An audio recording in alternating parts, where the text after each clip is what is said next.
बुरहान रशीद का नुज़ूल फरमाया और कुरान मजीद बुरहान रशीद के अंदर अल्लाह ने हमारे जीने के लिए तमाम जो मामलात हैं वो अल्लाह ताला ने इरशाद फरमा दिए।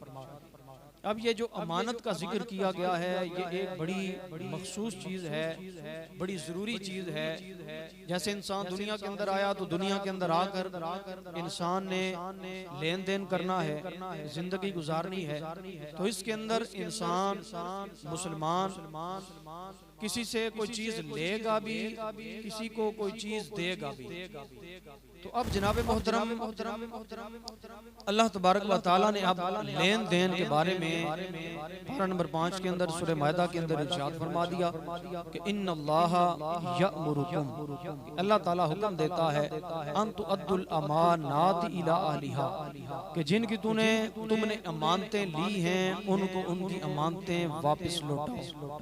तो ये अल्लाह ताला ने हुक्म इरशाद फरमा दिया तो पता चल गया कि अब जो अमानत है वो भी एक बड़ी ज़रूरी चीज़ है। जैसे हमने किसी से चीज़ ली उसको देना भी ये हमारे ऊपर फर्ज हो गया। जैसे उसने हमारे पास कुछ दिन के लिए, कुछ वक्त के लिए, कुछ लम्हात के लिए कोई चीज़ हमारे सुपुर्द की इस नीयत से, इस अल्फाज से कि मैं ये तुमसे बाद में चीज़ ले लूँगा, अब इसको कहते हैं अमानत। मखसूस वक्त के लिए कोई चीज़ किसी के पास रखवाई जाए फिर लौटाने का भी कहा जाए तो उसको कहा जाएगा अमानत। तो अब ये अमानत है, इसको लौटाना हमारे ऊपर फर्ज है। अगर हम लौटाएंगे नहीं तो हम बड़े सख्त किस्म के गुनाहगार होंगे। और नबी मुकर्रम सल्लल्लाहु अलैहि वसल्लम की हदीस पाक बुखारी शरीफ की हदीस पाक है, नबी मुकर्रम सल्लल्लाहु तआला अलैहि वसल्लम ने इरशाद फरमाया कि जो मुनाफिक है उसकी 3 किस्में हैं। नंबर एक इज़ा हद्दसा काज़बा व इज़ा वअदा अखलफा व इज़ा तुमिना खाना। आका अलैहिस्सलाम ने इरशाद फरमाया कि मुनाफिक की 3 किस्में हैं कि जब वो बात करेगा तो झूठ बोलेगा। नंबर 2, जब वो किसी से वादा करेगा तो वादा खिलाफी करेगा। नंबर 3, जब उसके पास अमानत रखवाई जाए तो वो उस अमानत के अंदर खयानत करेगा। ये मुनाफिक की 3 अक़साम हैं। तो इसलिए हमें सोचना चाहिए कि हमारे अंदर कोई ऐसी अक़साम या ऐसी कोई निशानियां तो नहीं हैं जो कि आका अलैहिस्सलाम ने ये इरशाद फरमाई है मुनाफिकों की। नबी मुकर्रम सल्लल्लाहु अलैहि वसल्लम यानी फरमाने मुस्तफ़ा सल्लल्लाहु तआला अलैहि वसल्लम है, आका अलैहिस्सलाम ने इरशाद फरमाया कि वो ईमान वाला हो नहीं सकता जिसके पास अमानत रखवाई जाए और उसके अंदर खयानत करे, और वो इंसान पक्का मोमिन हो नहीं सकता जो वादा करे और उस वादे की खिलाफी करे, यानी कि अहद करे, अहद की पासदारी ना करे। फिर आका अलैहिस्सलाम ने इरशाद फरमाया, मुकाशफतुल कुलूब हजरत इमाम गजाली रहमतुल्लाहि तआला अलैहि ने इसको नकल फरमाया आका अलैहिस्सलाम ने कि मेरी उम्मत उस वक्त तक भलाई पर रहेगी जब तक वो अमानत को माले गनीमत नहीं समझती और सदके को तावान नहीं समझती। आका अलैहिस्सलाम ने फरमाया कि उस वक्त तक ये मेरी उम्मत भलाई पर रहेगी। आज हम अपने दौर के अंदर देखें, अपने आसपास देखें, इर्द गिर्द देखें, अपने गिरबान के अंदर झांके कि हम में से अक्सरियत इस चीज के अंदर मुब्तला है कि किसी के पास कोई चीज छोटी से छोटी चीज भी रखवाई जाए उसके अंदर अमानत के ऊपर तुला होता है। वो समझता है कि शायद उसने मुझे दे दी है, अब मेरे पास आ गई, अब मैं इसको वापस करने का मजाज नहीं। हालांकि अमानत ना लौटाने का इतना सख्त गुनाह है कि इंसान अगर सुने तो बंदे के रोंगटे खड़े हो जाते हैं। हज़रत इमाम गजाली रहमतुल्लाहि तआला अलैहि मुकाशफतुल कुलूब के अंदर इरशाद फरमाते हैं कि जहन्नुम के अंदर एक मुकाम है जिसको हाविया कहा जाता है। जो अमानत के अंदर खयानत करने वाला है अपने मुसलमान भाई को अमानत वापस नहीं लौटाता। आका अलैहिस्सलाम ने उसके बारे में फरमाया कि जब वो कल क़यामत वाले दिन अल्लाह की बारगाह में पेश होगा तो मेरा अल्लाह इरशाद फरमाएगा कि ए बंदे ये बता तूने फुला मुसलमान भाई से अपने पास अमानत रखी थी?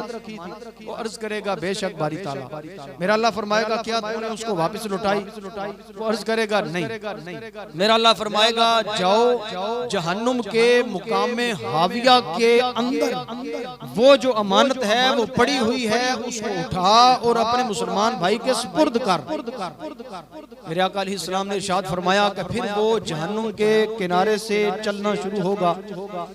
चलते चलते चलते चलते 70 साल तक वो उस गहराई के अंदर उतरेगा। हालांकि मेरे आका अलैहिस्सलाम एक मर्तबा तशरीफ फरमा है कि अचानक घड़ाम की आवाज आई। आका अलैहिस्सलाम ने सहाबा किराम से फरमाया, ऐ मेरे सहाबा तुम्हें आवाज आई है? सहाबा किराम ने अर्ज की, या रसूलल्लाह बेशक आवाज आई है।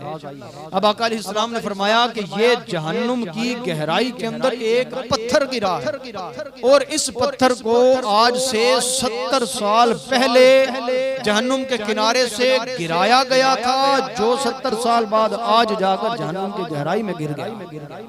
तो अब 70 साल का अरसा ये बंदा खुदा जहन्नुम के अंदर उतरेगा, मुकामे हाविया में पहुंचेगा। फिर आका अलैहिस्सलाम ने फरमाया कि उस अमानत को उठाएगा, फिर उठाकर फिर 70 साल तक वो चढ़ाई चढ़ेगा।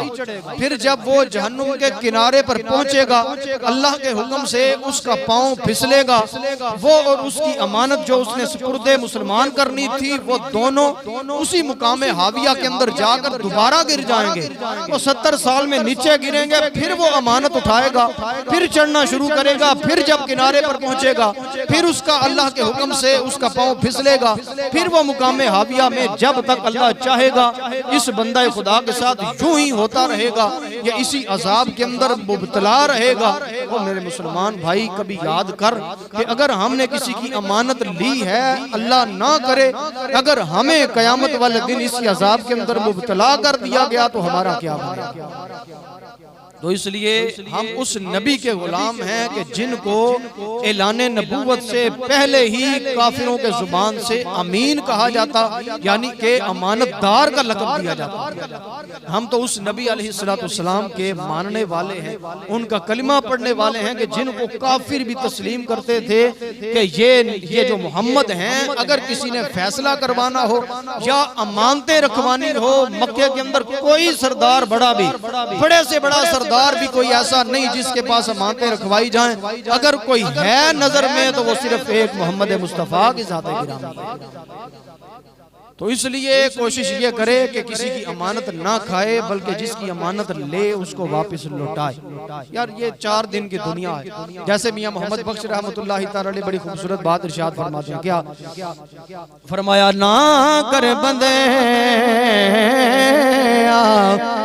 मेरी मेरी ते ना मेरी ना तेरी, ना कर बंदे वो मेरी मेरी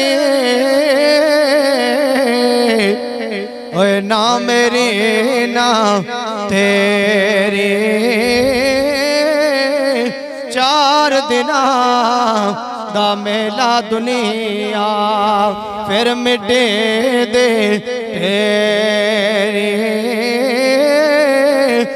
4 दिना दा मेला दुनिया फिर मिटे दे तेरी। ते आशिक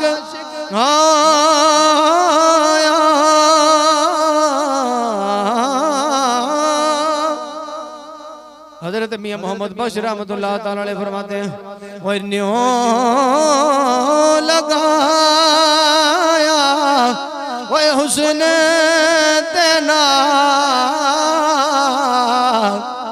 वो कादी बटियाई वो न्यों लगा तुस सोने नल किस शक्ल बनाई।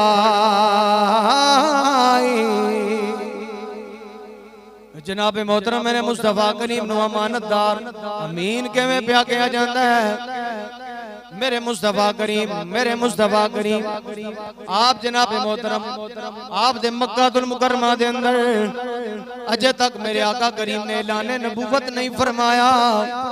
मेरे मुस्तफा करीम दे मक्के दे अंदर सरदार पे कहंदे ने एक प्या कहंदा मैं हजरे अस्वद उस जगह दे नस्ब करांगा, दूजा प्या कहंदा मैं नस्ब करांगा, तीजा प्या कहंदा मैं करांगा, चौथे कबीले दा सरदार प्या कहंदा मैं नस्ब करांगा। उन्हां दे अंदर लड़ाई ते झगड़ा शुरू हो गया। अचानक उन्हां विचों एक बंदे सियाणे ने आखिया असी उस बंदे नूं अमीन बनाने आ जेड़ा असी सुबह दे टाइम आवीए हरम दे अंदर पहला बंदा जेड़ा अल्लाह दी इबादत पिया करदा होवे उस बंदे नूं अपना अमीन बना लवांगे, उस नूं अमीन बना के ओदे कोलों फैसला करवावांगे। हुण जनाब मोहतरम सुबह दा टाइम आ गया। जदों मस्जिद हराम दे अंदर दाखिल होए उन्हां नूं और ते कोई बंदरा किधरे नजर नहीं आया। जदों उन्होंने हरम मक्कातुल मुकर्रमा दे अंदर काबे दे करीब देखिया एक हस्ती है जड़ी सजदे दे अंदर पई अर्ज़ा करदी है अल्लाहुम्मा रब्बी हबली उम्मती उम्मती। ओ मेरे मुस्तफा करीम सजदे दे अंदर अपनी उम्मत लई पे दुआ मां पे करदे ने। हुणे सारे दे सारे सरदार बड़े खुश होए। इन्हां नूं ते अगे ही पता है मुहम्मद जेड़ा फैसला फरमांदा है ओदे ते कोई बंदा इतराज नहीं कर सकदा। हुण अगे होके सारे दे सारे मेरे नबी दे कदमे लगे अर्ज़ा करन लगे ओ मुहम्मद साडे अंदर फैसला करवा देवो, असी बड़े परेशान हां। असां विचों हर बंदा कहंदा एक प्या कहंदा मैं नस्ब करांगा हजरे अस्वद मैं नस्ब करांगा, दूजा कहंदा मैं करांगा, तुसी साडे अंदर फैसला करवा देवो।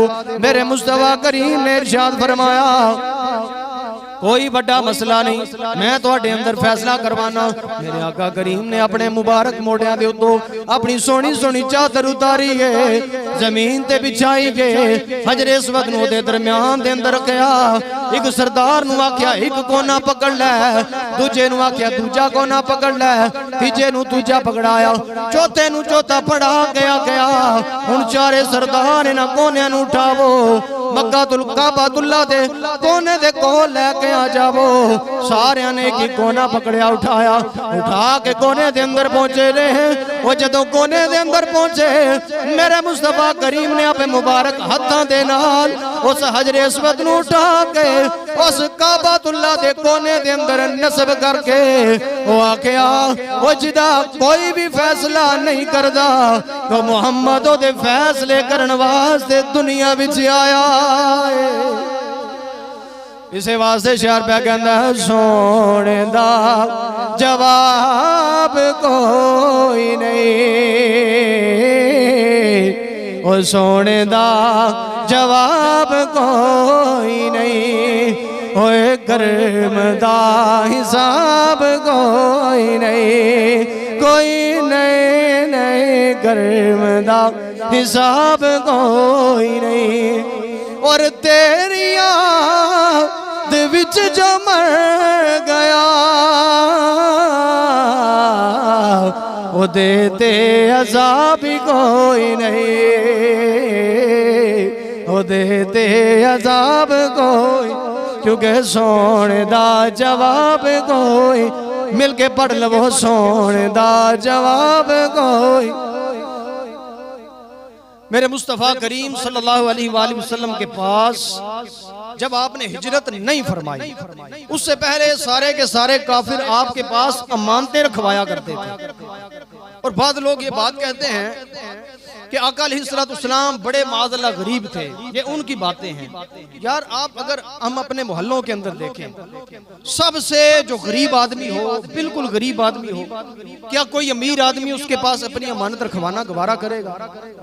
ऐसे एक मैं जनरल बात कर रहा हूँ, कोई नहीं गवारा करेगा। उसे पता है अगे बेचारा माड़ा है ये ना मैं साड़ी आरशा जानती रहे।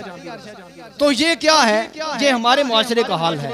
अब उन बंदों से सवाल है मेरा जो कहते हैं आका करीम गरीब थे अगर गरीब होते तो मक्के के बड़े बड़े अमीर सरदार क्या मोहम्मद मुस्तफ़ा के पास अमानतें रखवाना गवारा करते? नहीं करते। कोई उन्हें पता था मोहम्मद गरीब नहीं, बल्कि ये भूख इख्तियारी, ये गरीबी इख्तियारी इख्तियार फरमाई है। वो मोहम्मद मुस्तफ़ा की हस्ती तो वो है, अगर मोहम्मद इशारा फरमा दे मैदान ओहद या पहाड़े ओहद की तरफ तो अल्लाह उस पहाड़े ओहद को सोने के अंदर तब्दील फरमा सकता है। ये मोहम्मद मुस्तफ़ा की हस्ती तो वो है। अब जब काफिरों ने हिजरत की रात घेरा डाला मेरे आका करीम के जो आस्ताना है उसके अंदर, अब अबू सुफियान उस वक्त मुसलमान नहीं हुए थे, आगे हुए। आगे होकर काफिर से कहने लगे, काफिर बता मोहम्मद मुस्तफ़ा को तू क्या मानता है, क्या जानता है? उसको मारने के लिए तो आज रात हम आ चुके हैं यहाँ पर, अब बता कि उसके बारे में क्या कहता है। उसने कान के साथ मुंह को कान के साथ लगाया। अबू सुफियान यार तू भी जानता है कि मोहम्मद मुस्तफ़ा आम हस्ती नहीं, अगर कोई मक्के के अंदर अमानतदार है तो वो मोहम्मद मुस्तफ़ा की हस्ती है। अगर कोई सबसे सच्चा है तो वो मोहम्मद मुस्तफ़ा की हस्ती है। अगर कोई सोना है तो वो मोहम्मद मुस्तफ़ा की हस्ती है। कोई ऐसी खूबी नहीं जो अल्लाह ताला ने मोहम्मद के अंदर ना रखी हो। अबू सुफियान ने कहा यार फिर हम उसे मारने के लिए क्यों आए हैं? उसने कहा कि यार इन लोगों का कहना है तो अब आज हम मारने आए हैं, लेकिन हमें डर इस बात का है कि उसके पास अमानतें पड़ी हैं, उन अमानतों का हमारा क्या बनेगा। तो यार मैं कुर्बान अपने आका करीम की हस्ती के ऊपर, हम भी जरा सोचें और गौर से सुने जरा कि उस हस्ती पर हम कुर्बान न जाएं जिसको मारने के लिए काफिर उनके दरवाजे पर खड़े हैं। मेरे मोहम्मद मुस्तफ़ा अंदर बैठकर हजरत अली उल मुर्तजा को इरशाद फरमा रहे हैं, अली वो मैं तो जा रहा हूँ, तू भी ये जो सारे काफिर बाहर खड़े हैं इनमें से फलां की अमानत फलां जगह देनी, फलां की अमानत फलां की अमानत देकर तू भी मदीने आ जाना। यार मैं कुर्बान ना जाऊं अपने आका करीम की हस्ती के ऊपर।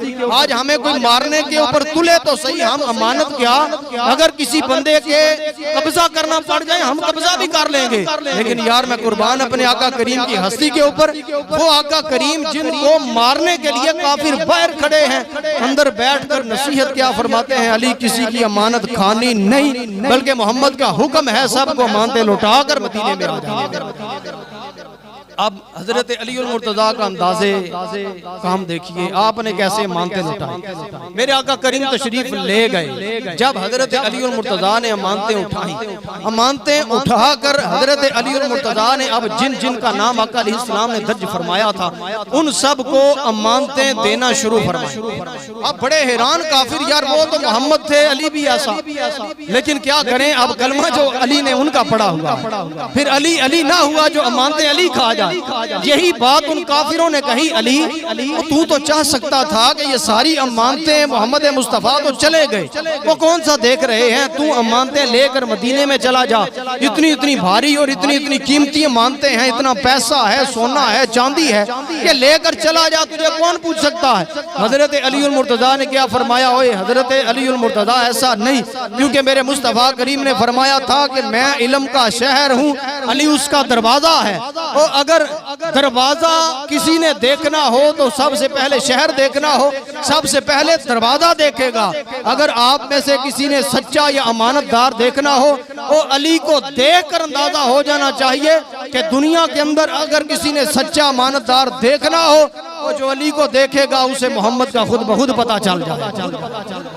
हजरत अली उल मुर्तजा शायद क्या कह रहे, जे दस दे दिल बर माहिर हूं मैथों यार भुलाया जाना नहीं, सिर रख के यार दे कदमा विच सिर फेर उठाया जाना नहीं। मेरा दिल इक्के, मेरी जान इक्के, मेरा दीन इक्के, ईमान इक्के, वो जदों रब रसूल कुरान इक्के दूजा यार बनाया जांदा ही। अली ने यार भी बनाया तो मुस्तफ़ा करीम को। यार मैं कहना ये चाह रहा हूँ, हम उस नबी के मानने वाले हैं जिस नबी को काफिर भी मानते थे कि अगर किसी ने अमानतदार देखना हो तो मोहम्मद को देख ले। हमारे पास ये जान भी अमानत, हमारे पास ये आंखें अमानत, ये हमारे पास ये कान ये अमानत, हाथ अमानत, पाँव अमानत, ये पूरा जिस्म अल्लाह ताला की अमानत है। कल क़यामत वाले दिन अल्लाह ताला हमसे पूछेगा कि मैंने तुम्हें अमानत देकर भेजा था, तूने मेरी अमानत के अंदर खयानत की या ऐसे सही मानों के अंदर अमानत को खयानत नहीं, बल्कि जैसे मैंने तुझे जिस्म दिया था वैसे लुटा रहे। अल्लाह ताला ने गुनाहों से पाक करके हमें यहाँ पर भेजा था, तो जैसे उसने भेजा था उसी तरह अल्लाह ताला ने कबूल भी फरमाना है। हम ये ना हो कि यहाँ गुनाह कर करके जब अल्लाह की बारगाह में क़यामत वाले दिन पेश हो हम गुनाहों से भरे हों, तो ये क्या होगा? अमानत के अंदर खयानत। अगर कोई चाहता है कि मैं अमानतदार अपने नबी के सामने पेश हो जाऊं, अपने रब के सामने पेश हो जाऊं, तो उसे चाहिए कि वो अपने पूरे जिस्म के ऊपर कुरान को नाफिज कर ले या फरमाने मुस्तफ़ा को नाफिज कर ले। इंशाअल्लाह वो जैसे इस दुनिया के अंदर गुनाहों से पाक होकर आया था वैसे ही अल्लाह ने चाहा तो क़यामत वाले दिन अल्लाह से जाकर उसकी मुलाकात हो जाएगी। इन्नल्लाह यअमुरुकुम अन तुअद्दुल अमानाति इला अहलिहा। आजकल तो यार ऐसा हाल हो चुका है। अगर कोई बंदा मिसाल के तौर पर मुझे याद पड़ता है कि अभी कभी हम मकान बनाते हैं तो वहाँ पर हमारे से अगर कोई बंदा रेत ले जाता है, कोई बंदा जनाब ईंटें ले जाता है, कोई बंदा बजरी ले जाता है, कोई चीज़ लेकर चला गया, किस लिए क्या कह कर जाता है, यार मैं कुछ दिनों तक तुम्हें यह चीज़ वापस कर दूंगा। कोई कहेगा मैं रेडी लेकर जा रहा हूँ वापस कर दूंगा, कोई कहता है बेलचा लेकर जा रहा हूँ वापस कर दूंगा। इसी तरह घरों से कोई बंदा मिसाल के तौर के ऊपर मैंने कई दफा देखा है, अगर कोई किसी का मरीज किसी का पेशेंट हॉस्पिटल के अंदर दाखिल है तो वहां पर क्या करेंगे, हम में से कोई बरादरी का बंदा है, हम कहते हैं यार चलो रोटी देनी है दे आए उनको। अब रोटी उस टिफिन के अंदर डाली, टिफिन जाकर हमने उनको दिया, इसी जहन के साथ दिया कि हम इनको देकर जा रहे हैं, ये खुद आकर हमें लौटा देंगे। मैंने कई लोगों से सुना है वो बेचारे इतनी नेकी करके देने गए हैं लेकिन आज तक वो कहते हैं हमें दोबारा टिफिन नहीं मिला। हमारा अमानतों का हाल ये हो चुका है, अगर हमें कोई बंदा मोटरसाइकिल देता है वो भी उसकी अमानत है, अगर रेंट के ऊपर हम गाड़ी लेकर जा रहे हैं वो भी उसकी अमानत है, अगर हमें किसी ने रेंट के ऊपर घर दिया वो भी अमानत है, बीवी और मियाँ ये शोहर और बीवी का रिश्ता ये भी अमानत वाला है, दोस्तों का ताल्लुक भी अमानत वाला है, माँ बेटे का बाप बेटे का ये भी ताल्लुक अमानत वाला है। अगर किसी ने आपको इनमें से कोई बात बताई है कि किसी को नहीं बतानी, वो बात भी अमानत है। अब हर बंदा सोचे कि मैं अमानतदार हूँ या खयानत करने वाला। मेरे मुस्तफ़ा करीम सल्लल्लाहु अलैहि वसल्लम के पास एक मरतबा सामने जनाजा लाया गया।